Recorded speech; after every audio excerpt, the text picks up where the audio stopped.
E a palavra que eu trago nessa noite aqui, ela vai falar dessa igreja que expande, dessa igreja que é vencedora, dessa igreja que é relevante. Diga assim comigo: chaves para uma igreja relevante e vencedora. Você está numa igreja que é relevante e vencedora, amém? Você crê nisso? Aleluia.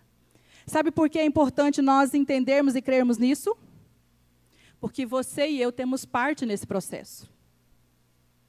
Para que essa igreja ela seja relevante, para que ela seja vencedora, não é apenas, sabe, uma dedicação, uma entrega dos nossos pastores, não é apenas uma entrega, dedicação de líderes. É preciso haver em cada crente, em cada membro, o entendimento da responsabilidade e o propósito que o Senhor deu a cada um de nós. Não se constrói uma igreja sozinhos, amém? Nós precisamos aqui uns dos outros para que essa jornada, sabe, ela seja próspera, ela seja abençoada e que ela surta efeito, trazendo frutos para o reino. Chaves para uma igreja relevante e vencedora. No livro de Mateus, capítulo 16, versículo 18, nos diz assim: e eu digo que você é Pedro, e sobre esta pedra edificarei a minha igreja, e as portas do Hades não poderão vencê-la. O avanço da igreja, irmãos, mesmo em dias difíceis, é resultado de mentes alcançadas e transformadas pelo poder de Deus. É o resultado do alcance da palavra de Deus. E na nossa casa nós temos ouvido uma frase do querido pastor Carlito Paz, que diz assim: a igreja não é o ponto de chegada, mas ela é o quê? É o ponto de partida. Uma verdade irrefutável. Talvez muitos de nós chegamos aqui, o Senhor nos alcançou e nós achamos, pronto, encontrei o meu lugar de descanso, já está bom. E eu me torno crente 3S, salva, sentada e satisfeita. Não, esse não é o propósito da igreja. Uma vez que nós ouvimos essa frase, que a igreja ela não é o ponto de chegada, mas ela é sim o ponto de partida. E se nós partimos desse entendimento, desse princípio, nós vamos entender que essa é a nossa missão.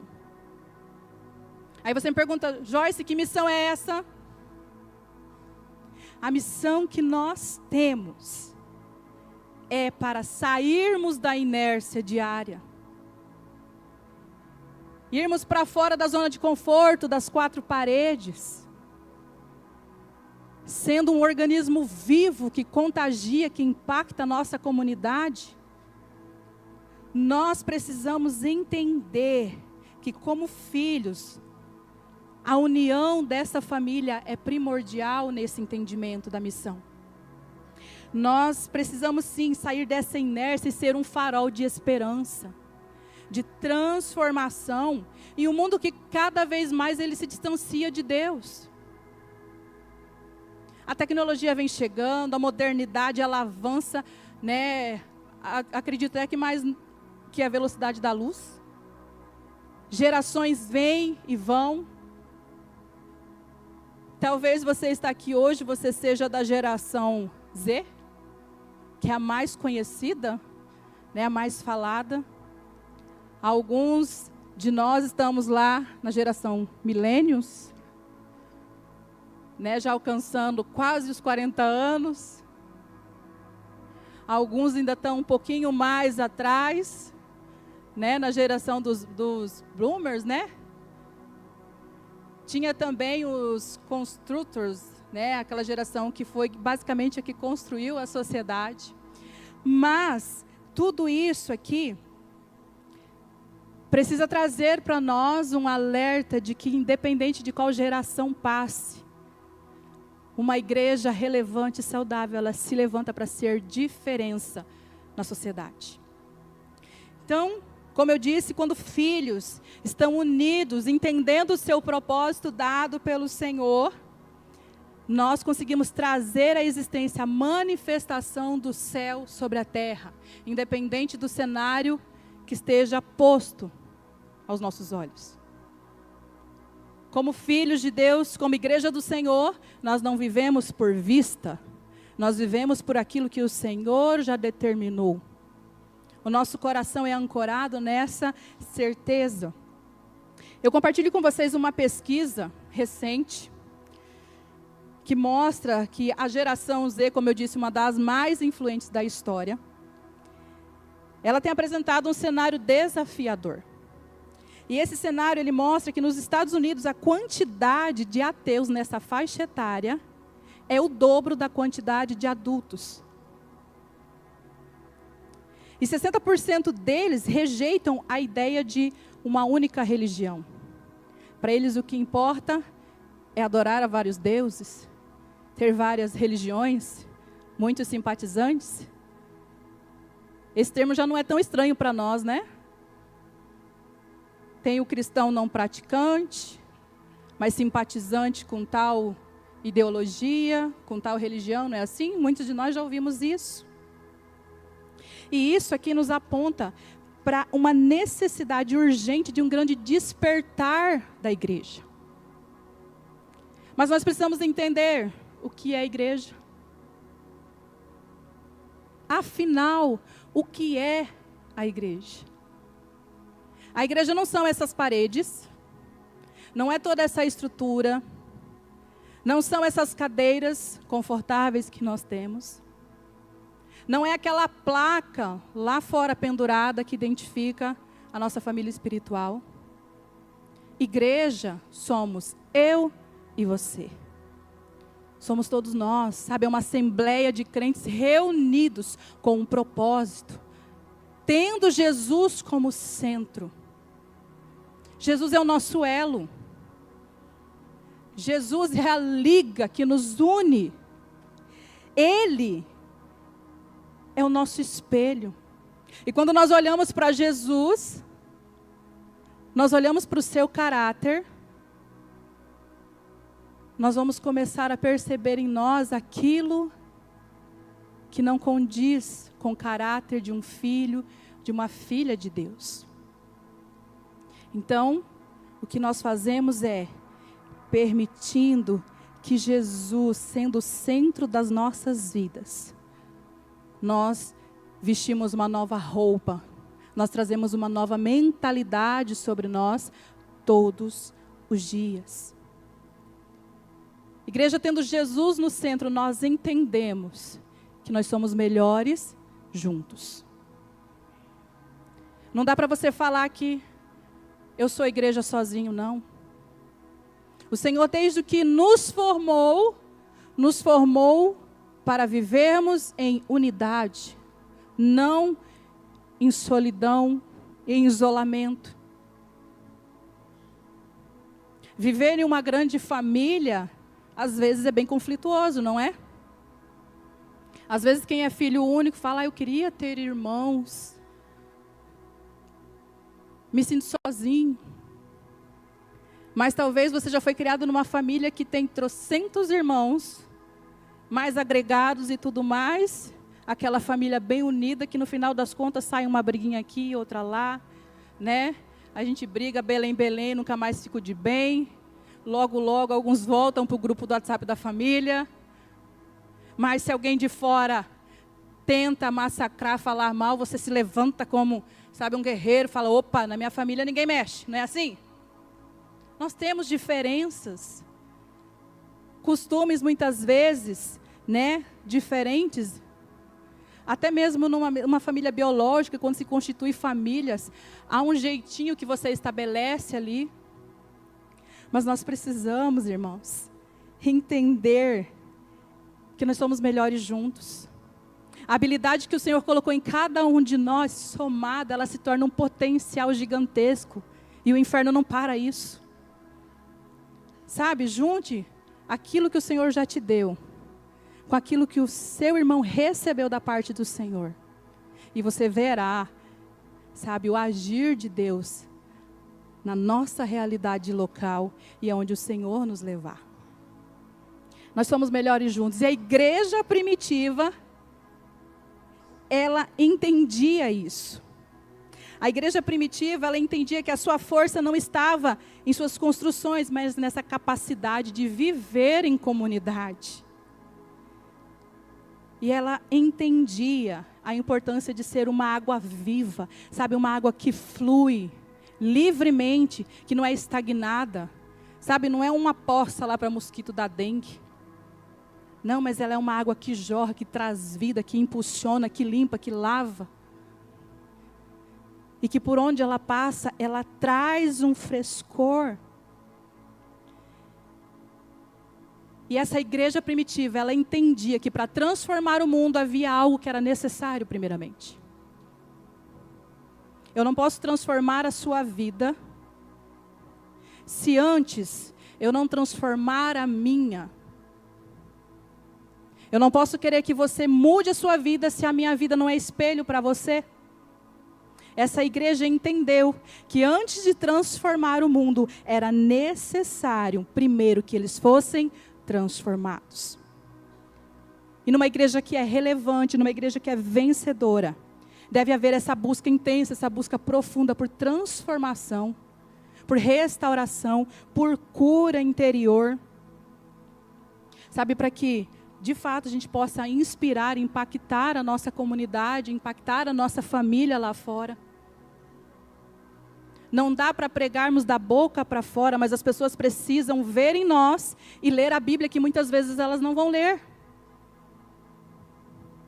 Nós precisamos ser Jesus com pele, ser a Bíblia que muitas pessoas ainda não tiveram a oportunidade de ler. Começa primeiro em nós. Por isso que, para a gente pôr em prática essas chaves, o primeiro entendimento é isso. Você e eu temos parte nisso. Nós somos responsáveis. Nós somos agentes do céu aqui na terra. Então, para que isso seja concretizado, existe uma ação necessária. Essa ação começa em nós. Gostaria que você abrisse sua Bíblia no livro de Atos, capítulo 2.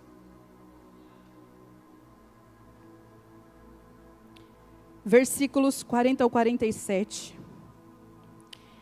Esse texto é a base da nossa mensagem de hoje. E ele diz assim: com muitas outras palavras os advertia e insistia com eles: salvem-se desta geração corrompida.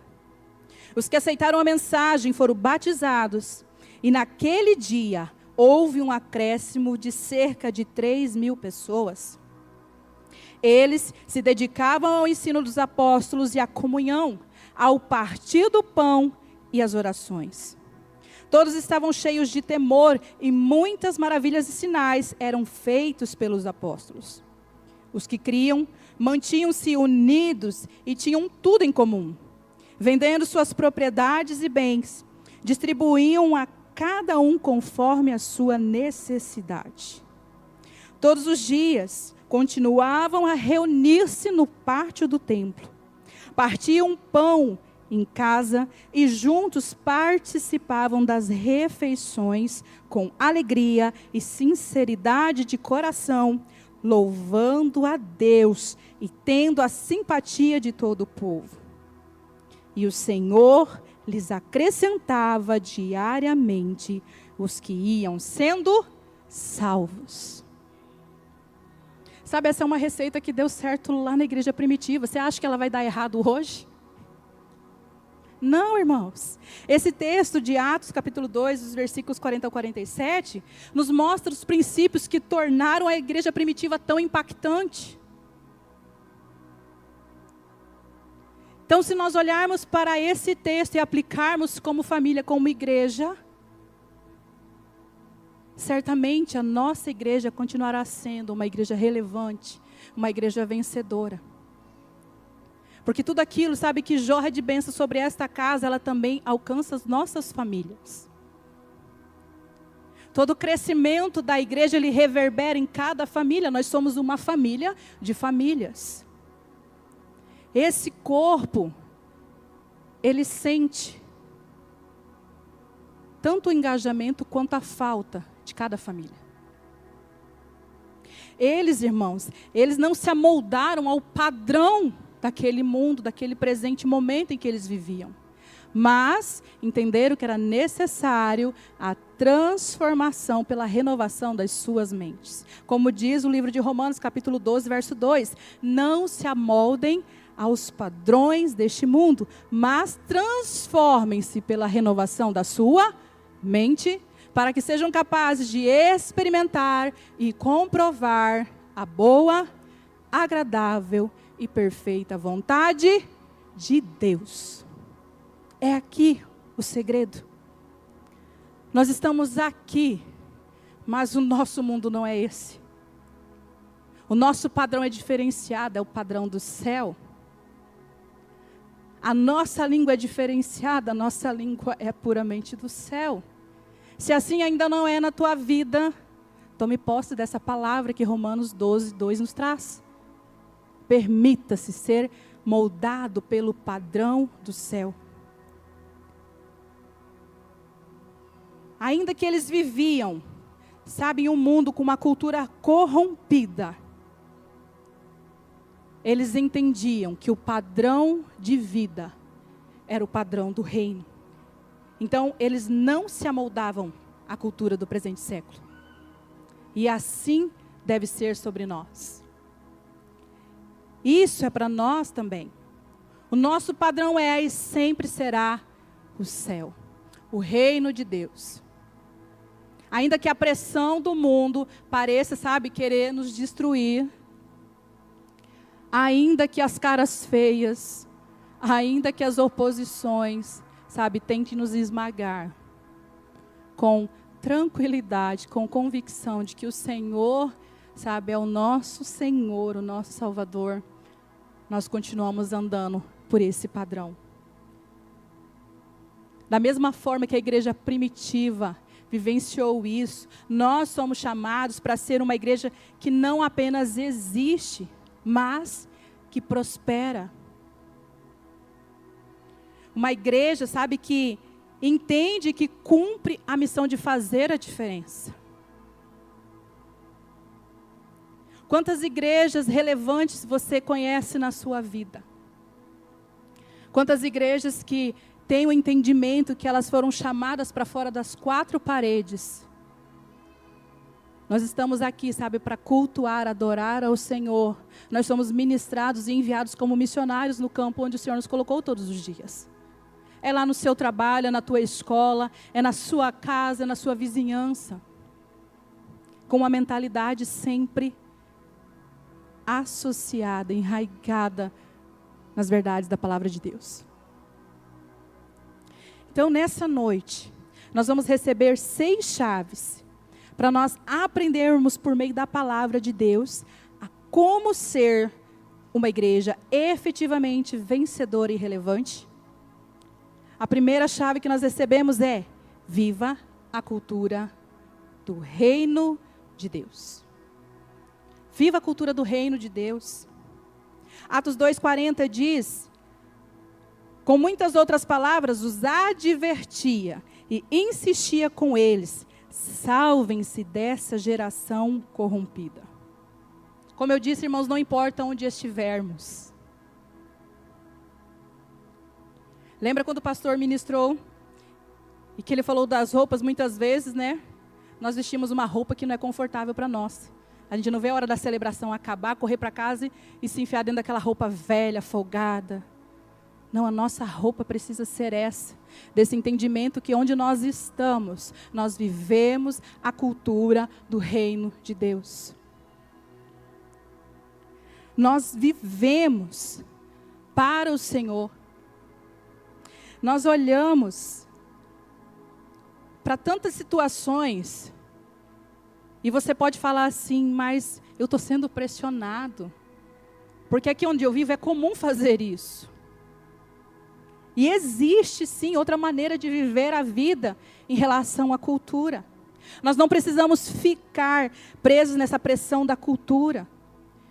Irmãos, o próprio Jesus, ele viveu num tempo de uma cultura romana, uma das culturas mais opressoras que já existiu. E aí você olha para Jesus em toda a história e observa que ele não se curvou a essa cultura. E por que muitas vezes nós queremos fazer concessões? Porque eu não quero me dispor, eu não quero ser taxado de um crente chato, eu não quero ser taxado de quadrado.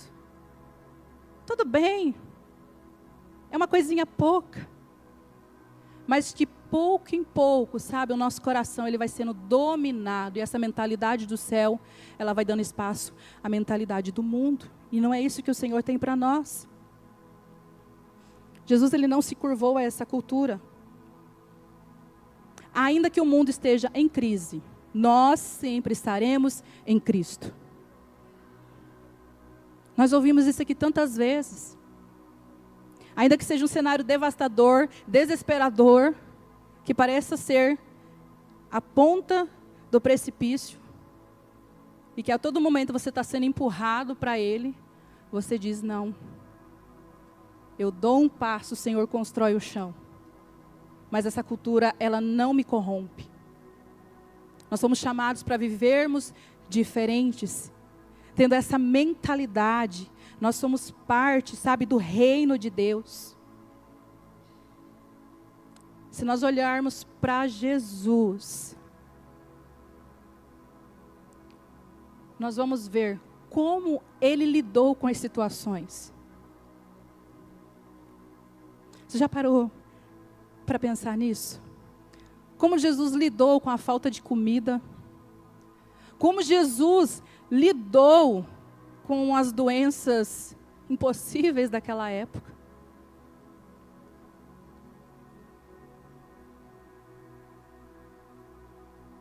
O Senhor Jesus, ele trazia à existência o reino de Deus. Em qualquer cenário, o Senhor dizia: venha o teu reino, seja feita a tua vontade. É isso que está lá no livro de Mateus, capítulo 6, versículo 10. Venha o teu reino, seja feita a tua vontade, assim na terra como no céu.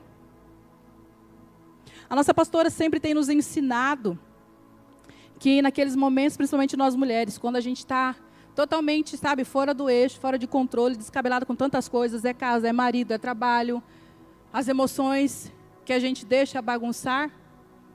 Opa, nós somos geradoras. Então, o que nós fazemos? Né? Senhor, como está o céu? Ah, sim. O céu é um lugar de paz, é um lugar de adoração. Então, assim é sobre a minha realidade. Não é uma vida conturbada, não é um cenário de crise financeira, não é um cenário de doença que nos desestabiliza. Eu me recordo do testemunho de um pastor sobre um membro da sua igreja, quando ele se tornou pastor muito jovem. E esse irmão, que se eu não me engano era um cooperador, ele chegou lá e foi falar para o pastor. Eu falei: pastor, eu fui diagnosticado com leucemia, eu vou começar o tratamento, mas está tudo tranquilo. Mas o pastor tentando perceber se ele entendia a gravidade de uma leucemia, ele só dizia: pastor, não me preocupa não, Deus está no controle de tudo. Ele foi internado, passou por sessões e sessões, o pastor ia visitar, ele falou: pastor, hoje eu preguei para todo esse povo aqui, esse que aceitou Jesus, esse aqui, ó, não se preocupa não, pastor, Deus está no controle de tudo. Venha mesmo, pastor, amanhã é mais um dia para eu ganhar pessoas para Jesus. Sabe, isso é inspirador para nós, que muitas vezes um diagnóstico nos tira o chão, nos tira Jesus, que é o nosso chão. Mas quando nós olhamos, sabe, para testemunhos como esses aqui, nós dizemos: ah, Jesus, ainda que esteja difícil, sufocante, doloroso, eu declaro racionalmente, não é pela minha emoção, mas venha o teu reino, seja feita a tua vontade aqui na terra como é no céu.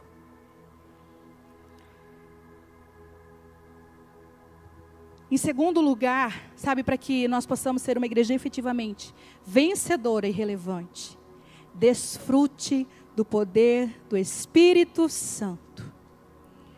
Atos 2,43 diz: todos estavam cheios de temor e muitas maravilhas e sinais eram feitos pelos apóstolos.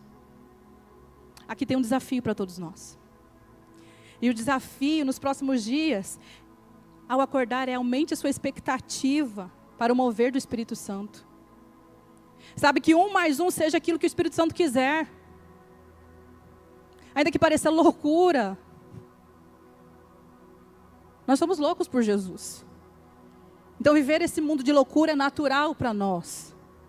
Ainda que a pressão diga, pode esquecer que isso aí não vai dar certo para você. Eu falei, eu confio no 1 mais 1 do Espírito Santo. Se ele falar que é X, é X. Aonde fala para eu pisar, eu vou pisar. Eu não vou ser, sabe, enganado pelos meus olhos. Muitas vezes a gente está como Tomé, né? Eu preciso ver para crer. E os nossos olhos, muitas vezes, sabe, eles se desviam, eles nos enganam. Mas, pare e pense numa coisa. Nós não vivemos num show de mágica, não. Nós experimentamos a manifestação real do poder de Deus. Então, ainda que possa parecer um show de mágica, não é isso. E sabe por quê? Porque o sobrenatural de Deus é mais real que o natural que os seus olhos enxergam. Me recordei também de um testemunho de uma senhorinha, ela faz vídeos, ela chegou na casa dela, a tão sonhada casinha, não tinha nada. E ela chegou, abriu a porta e falou, Jesus, por favor, entra comigo. Olha, Jesus, está aqui, ó. Eu não tenho sofá, mas eu sei que o Senhor vai me dar. Está vendo? Jesus, daquela janela, ainda não tive dinheiro para colocar, mas eu sei que o Senhor vai me dar. Então, Jesus, olha, eu preciso também de uma cama. Senhor Jesus, olha, eu não tenho guarda-roupa, mas eu sei que o Senhor vai me dar. E logo ela posta um vídeo da casa dela lá. Ainda não finalizada, mas tudo aquilo que ela convidou o Senhor Jesus para entrar. E ela entregou nas mãos do Senhor, ela obteve. Eu acredito que vocês já viram esse vídeo. Mas muitas vezes a nossa postura é, Senhor, eu não tenho, por que está tão difícil? Eu trabalho, eu levanto, eu estou de sol a sol, de domingo a domingo, de segunda a segunda. Estou cansado, meu corpo está moído. E eu não vejo o fruto do meu trabalho, irmãos, em nome de Jesus. A gente precisa aprender a parar de murmuração, mas convidar Jesus. Eu não tenho, mas eu sei que um tempo propício o Senhor vai me dar. E o Senhor é tão misericordioso que Ele dá infinitamente mais do que aquilo que pedimos ou que imaginamos. Eu tenho certeza que você já experimentou isso. Confie sempre no Senhor. Porque os nossos olhos, muitas vezes, eles nos levam para o caminho errado. Eles nos fazem duvidar. Mas lembra aí, você está no time do Espírito Santo.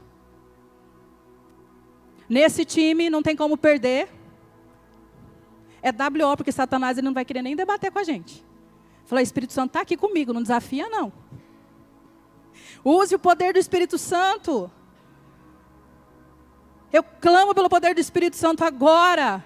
É o mesmo poder que ressuscitou Jesus dos mortos. Ele está acessível a nós.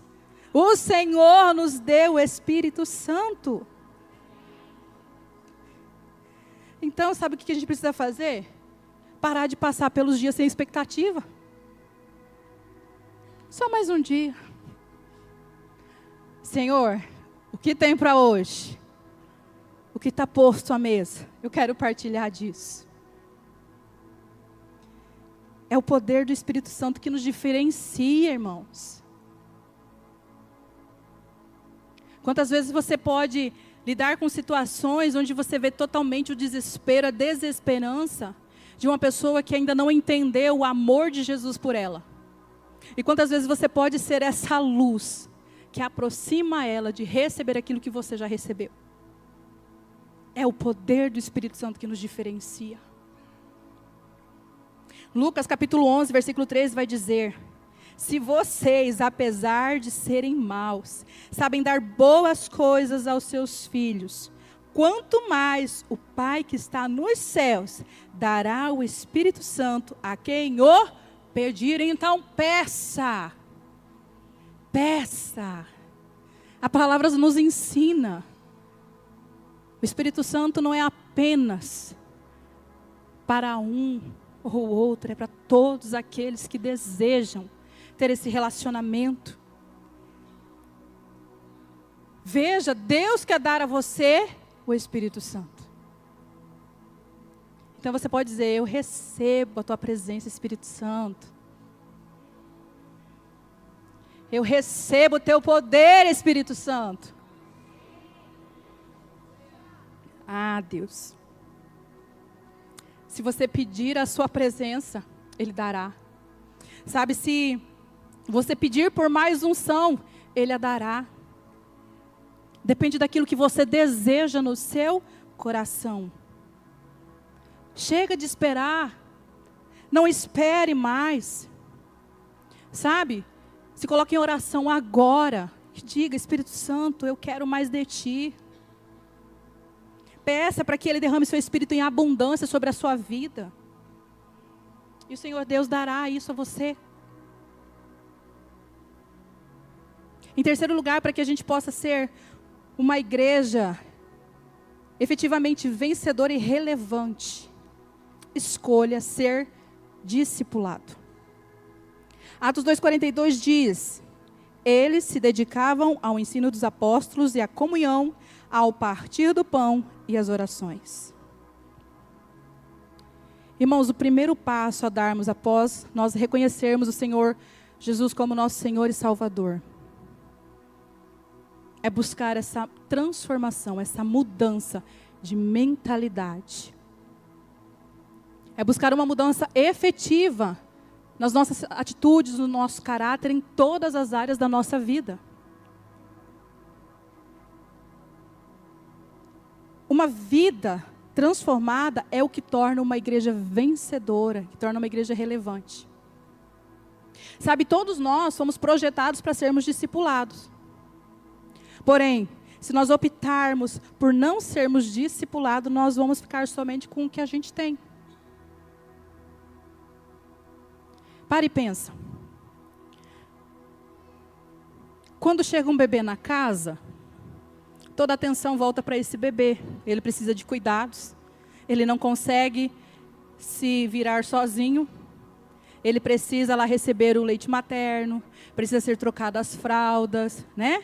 Vai passando todo esse período, os primeiros 6 meses, chega a introdução alimentar. Muitas vezes vem o desespero dos pais. E agora, será que ele vai se adaptar com essa comida? Às vezes há uma rejeição, às vezes você celebra: poxa, vou ter que trabalhar dobrado porque o bichinho é bom de garfo. Não é assim? Mas, assim eles vão crescendo. Vai chegar um momento que você não vai precisar mais nem servir a comida para ele no prato, né? Ele vai lá até o fogão, põe a sua própria comida, come aquilo, satisfeito. Não é assim? Assim precisamos ser nós, filhos do Senhor, crentes. Quando nós reconhecemos, sabe, o amor e a graça do Senhor Jesus sobre nós, nós nos aceitamos como Senhor e Salvador da nossa vida, começa um processo de transformação. E entendendo esse amor, essa graça, nós vamos buscar alinhar o nosso caráter ao caráter de Jesus. O Senhor Jesus é o nosso modelo, amém? Então, se antes a minha vida era pautada apenas em briga, em corrupções, em prostituições, em roubalheiras, em tudo que é aquilo que é desgraça perto do Senhor, então eu falo: Senhor, me ajude a moldar a minha mentalidade. E aí entra o processo de discipulado. À medida que os filhos vão crescendo, cabe ao pai ensinar, educar esse filho para que ele consiga viver na sociedade. Então o pai, ele tem um papel importante na lapidação do caráter daquele ser. Concordam? E discipulado requer o quê? Requer tempo empregado nesse relacionamento. E muitas vezes, como pais, nós falhamos nessa missão do primeiro discipulado em casa. Porque nós entregamos para o cansaço e a tecnologia toma conta. Eu preciso só de uns minutinhos de descanso. E nós esquecemos que a primeira oportunidade que nós temos de falar de Jesus, de mostrar o seu amor para os nossos filhos, é nessa primeira infância. E muitas vezes todo conhecimento que vai nos forjando não é o conhecimento que nós recebemos dentro da nossa casa. Talvez muitos de nós crescemos num ambiente cristão, num ambiente evangélico, porém nós só ouvimos falar de Deus, mas não experienciamos Deus. Talvez nós não crescemos numa cultura de ter pais que sentavam conosco para um culto matinal, um devocional em família, para falar sobre Jesus. Muitas vezes a gente só foi ensinado, você precisa ir à igreja, pode ir para a igreja. Mas muitas vezes nós não fomos ensinados no caminho, nos ensinaram o caminho. E talvez por isso hoje seja pesado a gente agir com leveza e transmitir isso. Mas o Senhor nos deu a graça de quebrar, sabe, com heranças ruins e trazer a realidade que Ele compartilhou aqui até nós. Se até a nossa geração isso não aconteceu, o Senhor hoje nos diz, você pode startar isso. E quando nós abrimos para esse processo de discipulado, a nossa vida, ela é transformada. Nós precisamos escolher todos os dias que Jesus nos discipule. Escolha que Jesus te discipule, sabe por quê? Se você não escolher que Jesus o discipule, escolherá involuntariamente que o mundo te discipule.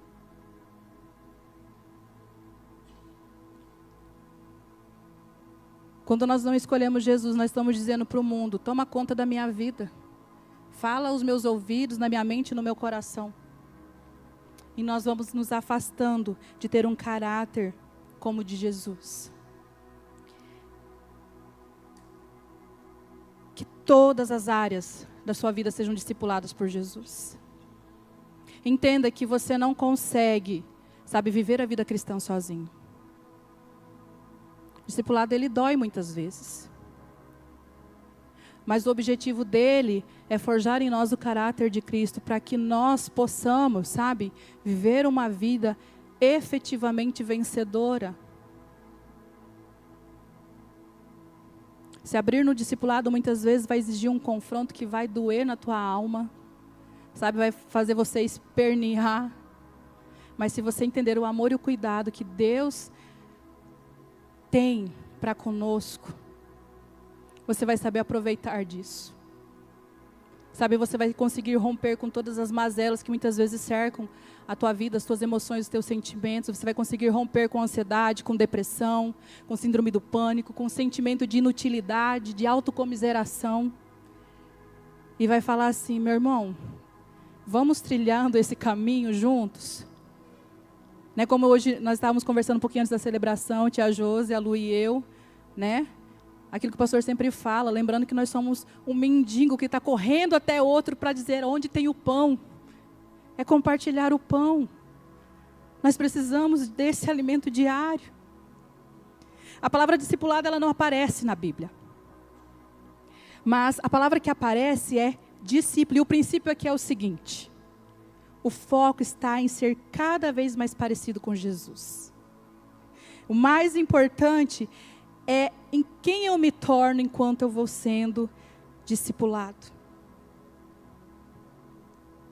Em quarto lugar, sabe, para que nós possamos ser uma igreja efetivamente vencedora e relevante, vivam a vida juntos. Atos 2, 44 e 46, os que criam mantinham-se unidos e tinham tudo em comum. Todos os dias continuavam a reunir-se no pátio do templo, partiam o pão em casa e juntos participavam das refeições. A reflexão para nós aqui é, com quem você está vivendo a vida? Dentro da nossa família espiritual, dentro da nossa casa, nós temos ambientes de crescimento. Nós temos células espalhadas por todos os cantos da nossa cidade e ainda é pouco. Se você está compreendendo o princípio de que todos nós somos chamados para levar Jesus, a sua casa é o ponto ideal para acolher os seus vizinhos e falar do amor de Jesus. Se você entende que a vida em comunidade é importante para que você, sabe, seja impulsionado, para que você seja estimulado a avançar, você entende que é importante estar inserido numa célula. Sabe, nesses pequenos grupos nós temos a oportunidade de compartilhar ali os nossos pedidos de oração, sabe, orar uns pelos outros, consolar uns aos outros, também exortar, para que essa igreja, ela viva a sua efetividade na sociedade, onde as pessoas passarem, poxa, na casa da Fabi e do Luciano, é um ponto que eu me sinto bem. Eu quero ir toda quinta-feira lá para ouvir de Jesus. Talvez você fale assim, mas Joyce, eu não tenho capacidade para liderar. Tem. E sabe por que você tem? Porque é o Espírito Santo que dá capacidade. É só você dizer assim, Senhor, eis-me aqui. Medo, muitas vezes dá. É desafiador? Com certeza é.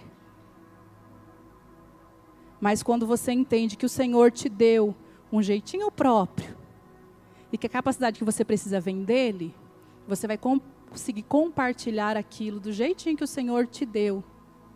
E ainda assim a tua célula vai entender, os teus irmãos vão entender. E sabe, a igreja ela é edificada. Por isso é importante, sabe, vivermos essa vida juntos. E mais uma vez eu pergunto, com quem você está vivendo a vida? Essa era a força do movimento da igreja primitiva. Eles partiam pão, escolhendo viver a vida juntos. Talvez você se sinta isolado aqui, porque você não consegue se abrir para esse pertencimento. Nós continuamos aqui como uma família para todos, de braços abertos. Sabe, dê um passo em direção a essa família e diga, eu quero pertencer. Que nós possamos escolher viver a vida juntos. Escolha as pessoas certas. Cuidado com as amizades que te cercam. Nós sempre lembramos, né? Quais são as 5 pessoas que mais estão próximas a você? Qual é esse teu círculo íntimo? Geralmente nós carregamos características dessas pessoas. Agora observe, essas características dão louvor a Deus? Ou elas têm se amoldado ao padrão do mundo? Escolha pessoas certas, para que você possa crescer. E sabe por quê? Porque você é moldado por quem te cerca. Guarda isso na tua mente. Não, mas eu sou influenciadora. Cuidado. Cuidado com quem te cerca. Você é moldado por quem te cerca. Comece hoje, sabe? Terminou a celebração, não corra para casa. Eu sei que talvez amanhã você tenha que levantar de madrugada, 4 horas da manhã, você tem que correr para o serviço, para o garimpo, enfim. Você tem que abrir teu comércio, você tem que ir para a escola, tem que levar teus filhos na escola. Mas, sabe, quebre esse gelo que afasta você de viver em comunhão e crie conexões com seus irmãos. Crie conexões com os irmãos da fé. Certamente eles podem e querem, sabe, te dar o suporte que você precisa. Ouça conselhos de pessoas sábias. Preste atenção às rodas que você tem se assentado, às conversas que você tem estimulado aos seus ouvidos. A quinta chave que nós recebemos é: tenha como marca a generosidade. Atos 2,45 diz, vendendo suas propriedades e bens, distribuíam a cada um conforme a sua necessidade. Irmãos, espírito de generosidade é uma torneira que está sempre aberta, jamais ela se fecha, jamais ela se esgota. O nosso Deus é generoso, nós podemos aprender com Ele. Não há nada que nós possamos fazer para que nós sejamos tão generosos quanto Ele. Mas nós somos inspirados pelo nosso Deus a viver com generosidade. E isso é mais do que uma escolha. Há um provérbio popular antigo que diz: O que guardei, perdi. O que gastei, eu tive. O que doei, eu tenho. Sabe, aqui eu compartilho com vocês um testemunho da minha vida. Alguns anos atrás, aqui na nossa casa, nosso pastor reuniu a liderança e falou assim: meus filhos, nós precisamos fazer um movimento para abençoar 2 famílias da nossa casa que estão passando por um momento difícil.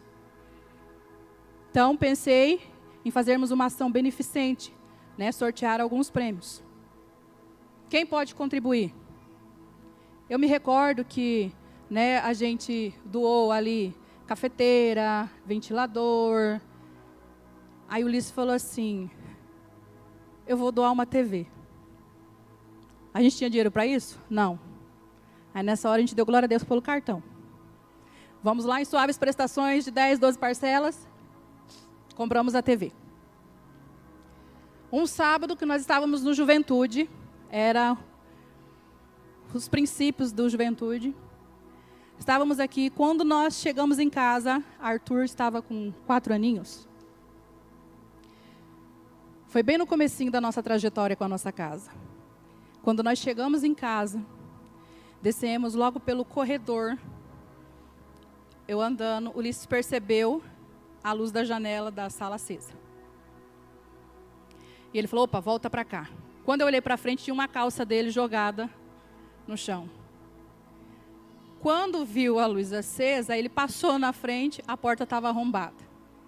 Quando ele falou assim, entraram em casa, eu falei: meu Deus, a TV do sorteio. Eu entrei mais que depressa, corri. A gente tinha deixado a TV, ela tinha chegado naquele dia. O Ulisses colocou no cantinho de acesso para o corredor que vai para o banheiro, para o quarto, e ali ficou. Quando eu falei: Jesus, a TV do sorteio, eu entrei correndo, fui direto, a TV estava lá. Eu falei: ai, aleluia, glória a Deus. Aí quando eu olho, levaram a minha TV da sala, levaram a TV do quarto, levaram o videogame do marido, levaram o meu notebook. E ainda, por cima, reviraram tudo, mexeram na geladeira, reviraram meu guarda-roupa. Como eu não tenho joias, a única que eu uso está aqui no meu dedo, né? Quando eu olho, vem o Arthur e fala bem assim: mãe, eu escondi meu cofrinho tão bem para os bandidos não achar que nem eu estou achando.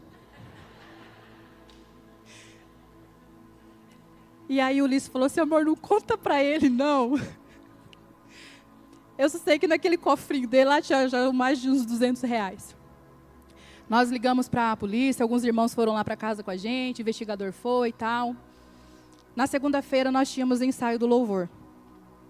Eu sei que no domingo, o Ulisses ficou deitado no sofá e ele estava lá cabisbaixo. Arthur chegou nele e falou assim: pai, por que você está triste? Ele falou: ah, filho, o papai está chateado, né? Porque, pô, a gente trabalha, faz as coisas, vem um homem mau, entra, leva tudo da gente, né? Aí ele falou assim: papai, não preocupa não, porque eu já orei e eles vão devolver tudo. Isso no domingo. Na segunda-feira, enquanto nós estávamos ensaiando aqui, o Ulisses falou: eu vou dar um pulinho ali em casa. Eu falei: mas como assim? Não, já volto. Ele foi lá, aí ele veio, terminou o ensaio, chegou lá e ele mostrou.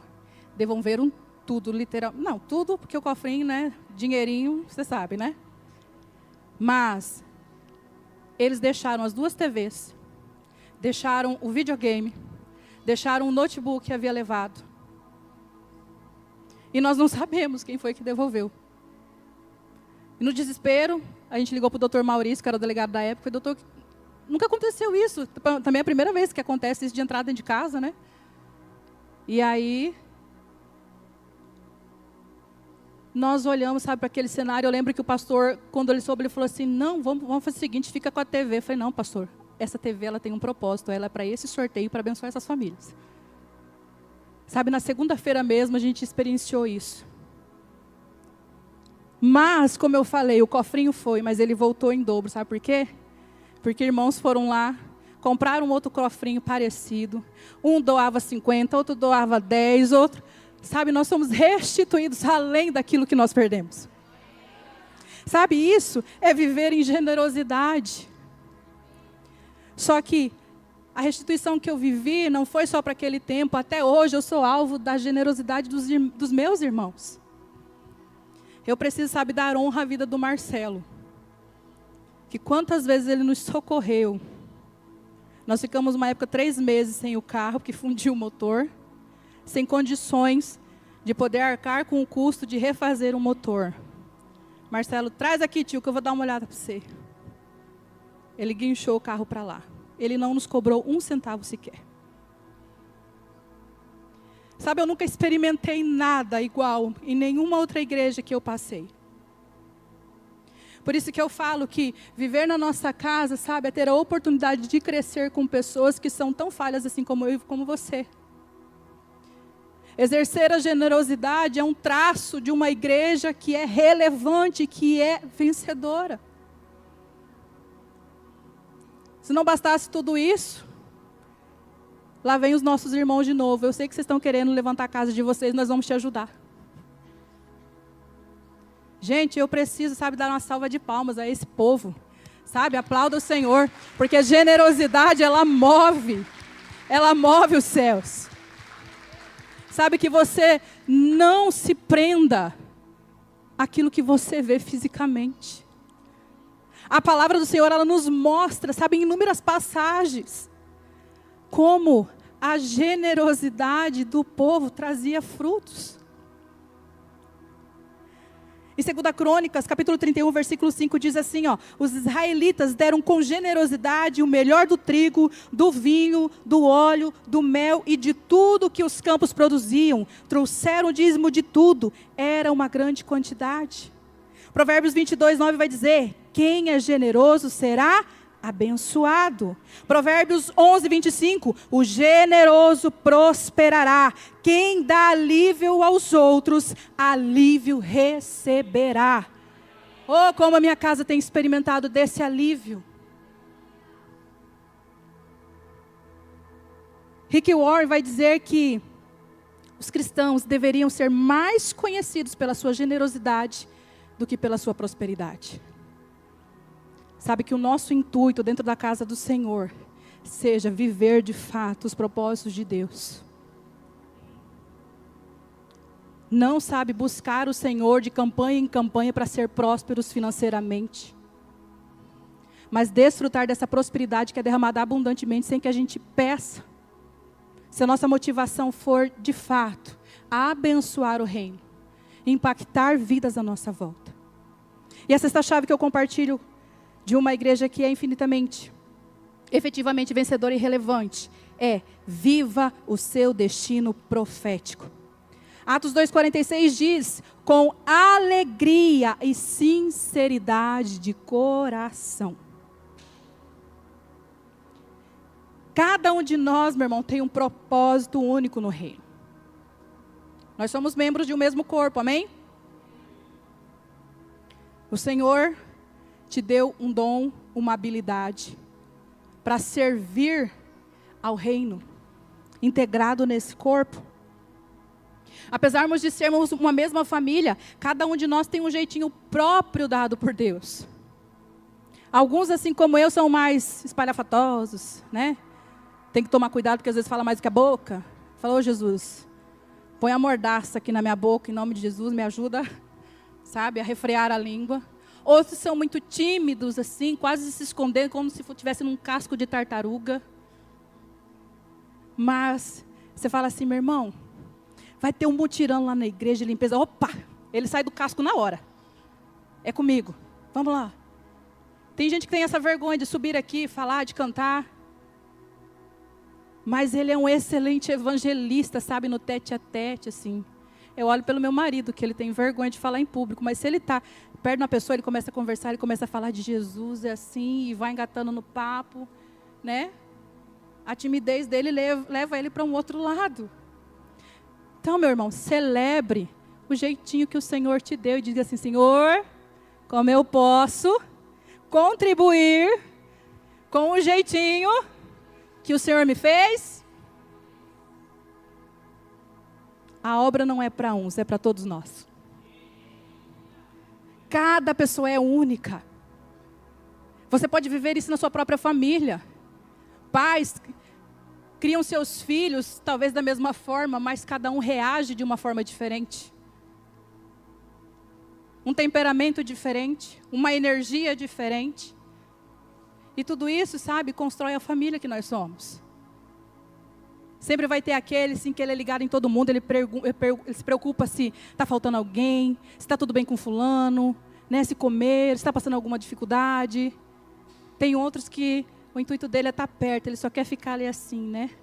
Ele quer demonstrar o amor, ele quer se sentir amado. Outros que já são mais quietão. Mas cada um, sabe, foi feito de forma única. Só que tudo aquilo que o Senhor deu a nós precisa ser usado a serviço do reino. Então repita comigo: cada pessoa é única. Cada pessoa tem um valor. Cada pessoa é importante no reino. Aleluia. Honre a Deus. E honre a sua igreja sendo você mesmo. Talvez você se limite porque você acha, sabe, que alguém queira que você faça do jeito que eu faço. Não. Sabe, essa casa respeita, sabe, a tua forma de ser. O teu jeitinho. E a nossa casa, ela nos ensina a como olhar para Jesus e colocar o nosso jeitinho a serviço do reino. Então não se menospreze e não menospreze aquele que está do seu lado. Honre a Deus e a sua igreja sendo você mesmo. Todos temos um chamado para um trabalho. E o chamado, ele se mantém, mas o trabalho muda.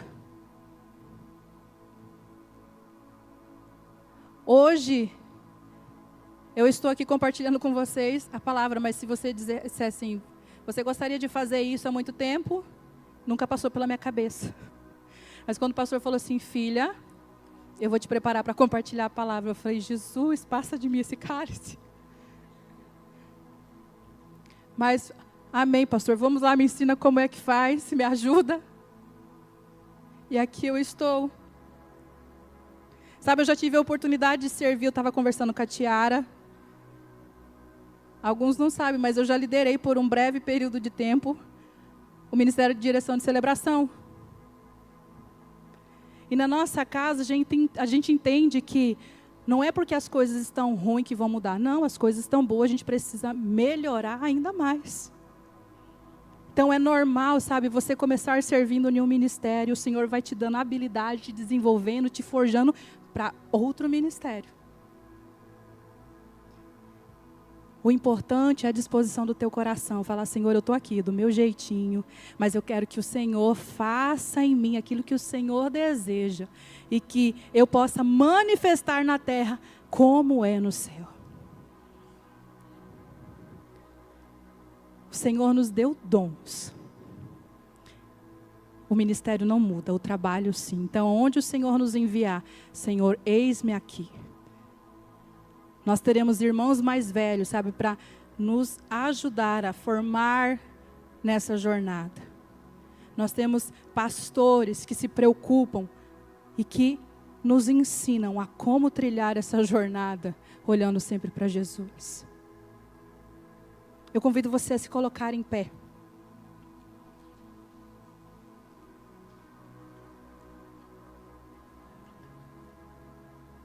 Atos 2:47, louvando a Deus e tendo a simpatia de todo o povo. E o Senhor lhes acrescentava diariamente os que iam sendo salvos. Você recebeu essas 6 chaves. Agora, cabe a você dar o passo adiante. Sabe, para que você possa experimentar a cada dia desse poder manifesto do Senhor que é sobrenatural. Não é por vista, mas é pela fé que nós temos no Senhor Jesus. Nesse momento, sabe, eu quero trazer você ao pertencimento. Talvez tudo que você viveu até hoje, você tem percebido que não tem sido relevante. Você tem sentido que a tua vida está travada. Talvez você olhe para os lados e você se vê sozinho. Mas eu quero te convidar a desfrutar, sabe, de uma unidade, de uma comunhão que é infalível. E ela nós encontramos em Jesus.